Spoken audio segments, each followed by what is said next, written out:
مولانا رومی رحمۃ اللہ علیہ حضرت شمس تبریزی رحمۃ اللہ علیہ کے خلیفہ تھے. یہ مثنوی والے جو ہیں، مثنوی مولانا روم جن کی ہے، وہ حضرت خواجہ شمس تبریز رحمۃ اللہ علیہ کے خلیفہ تھے. اب خواجہ شمس تبریز رحمۃ اللہ علیہ وہ اسی قسم کے بزرگ تھے، جیسے میں نے حضرت حاجی صاحب کا ذکر کیا کہ وہ کبھی عام خطاب یا کوئی تالیف و تصنیف وغیرہ یہ کچھ نہیں کرتے تھے. بس وہ آدمیوں کو تیار کرتے تھے، ان کے جو مریدین ہیں وہ ان کے علوم کو ان کے سامنے بیان فرمایا کرتے تھے. تو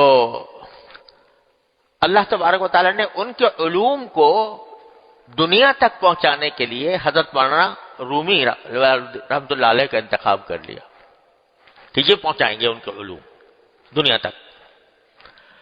تو ان کو زبان بنا دیا خواجہ شمس تبریز کی. اب وہ خود کہتے ہیں مولانا رومی کہ مولوی ہرگز نہ شد مولائے روم تا غلام میں شمس تبریزی نہ شد. کہ یہ روم کا مولوی اپنا ذکر کر رہے ہیں، اس وقت تک نہیں ہوا مولوی جب تک کہ یہ خواجہ شمس تبریز کا غلام نہیں بنا. ان کی غلامی جب تک اختیار نہیں کی اس وقت تک یہ روم کا مولا نہیں بنا. مولوی ہرگز نہ شد مولائے روم تا غلام شمس تبریزی نہ شد. لیکن اس طرح بنایا کہ ساری زندگی مولانا رومی شعر نہیں کہا تھا کبھی.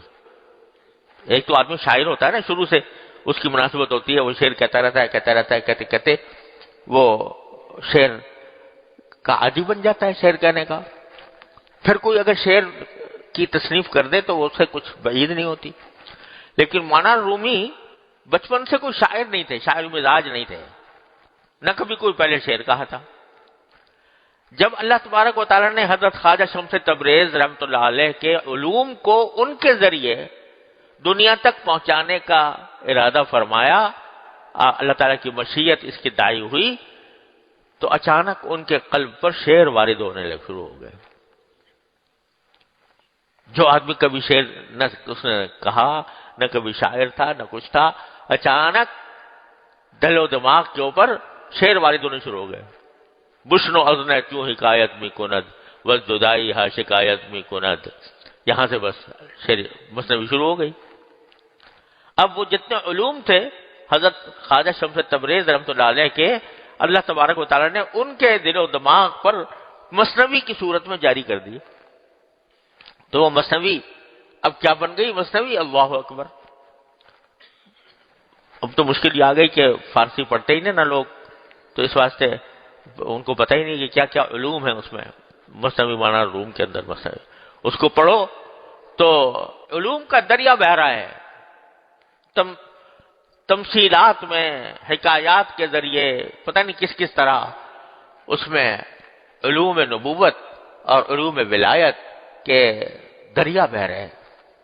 اس کے اندر اپنے شیخ کے علوم کو انہوں نے اس طرح پہنچایا، یہاں تک کہ لوگوں نے کہہ دیا اس کے بارے میں، اگرچہ میں ایسے مبالغے کا قائل نہیں ہوں، لیکن لوگوں نے مثنوی کے بارے میں کہہ دیا کہ ہست قرآن در زبان پہلوی، کہ یہ فارسی زبان میں قرآن ہی ہے. لیکن اس طرح جملہ درک کہنا مجھے اچھا نہیں لگتا، گستاخی اور مبالغہ معلوم ہوتا ہے. لیکن کہنے والے کا مقصد غلط نہیں تھا، مقصد یہ تھا کہ قرآن کریم کے علوم کو اللہ تبارک و تعالیٰ نے مولانا روم کے ذریعے اس مثنوی میں جمع فرما دیا ہے.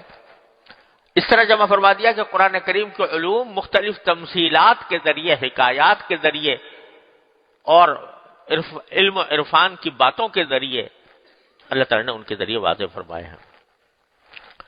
تو یہ ان کو زبان بنا دیا کس کی؟ خواجہ شمس تبریز کی. ان کو اللہ تعالیٰ نے علوم عطا فرمائے تھے، معارف عطا فرمائے تھے، لیکن زبان لوگوں تک پہنچانے کے لیے زبان نہیں تھی. اللہ تبارک و تعالیٰ نے ان کو زبان بنا دیا حضرت خواجہ شمس تبریز رحمۃ اللہ علیہ کی. اور اب اس وقت تصوف اور طریقت میں مثنوی سے بڑھ کر کوئی مؤثر چیز نہیں ہے جو انسان کے دل کو، کائنات کو بدل دے.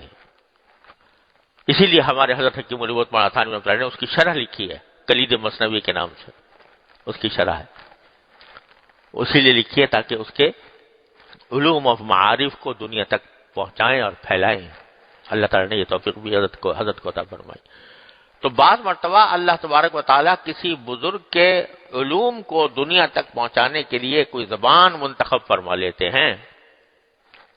تو حضرت حاجی صاحب رحمۃ اللہ علیہ جو اس آخری دور میں تصوف و طریق کے مجدد اس معنی میں تھے کہ انہوں نے اپنے زمانے کے حالات کو مد نظر رکھتے ہوئے، اپنے لوگوں کی صلاحیتوں مد نظر رکھتے ہوئے ایسے طریقے ارشاد فرمائے کہ جو اس دور کے لوگ جن کا تحمل کر سکیں، تو ان کے علوم کو دنیا تک پہنچانے کے لیے اللہ تعالیٰ نے حضرت حکیم الامت مولانا اشرف علی صاحب تھانوی رحمۃ اللہ علیہ کو ایک زبان بنا دیا حضرت جی صاحب کی، اور ان کا دل کھول دیا۔